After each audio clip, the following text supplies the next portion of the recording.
আলাল আফইদা, জাহান্নামের আগুন গায়ে লাগলে আপনার কলিজা পুড়ে ছাই হয়ে যাবে। কি ভয়ঙ্কর শাস্তির বর্ণনা যে বিশ্বনবী দিয়েছেন। জাহান্নামের অবস্থা এত ভয়ঙ্কর হবে, জাহান্নামের ভেতরে লক্ষ লক্ষ কোটি কোটি কাফির মুশরিককে দেওয়ার পরেও জাহান্নাম বলবে হালমিম মাজিদ, আরো আছে নাকি, আরো দাও।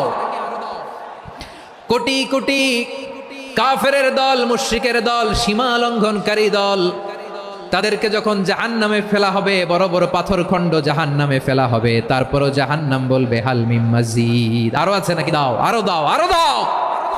আমার ক্ষুধা নিবারণ হয় নাই।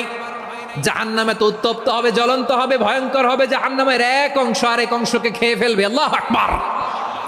ফেরেশতারাও টালমাটাল হয়ে যাবে। জাহান্নামের রক্ষী ফেরেশতারা কি করবে তারা নিজেরাও বুঝতে পারবে না।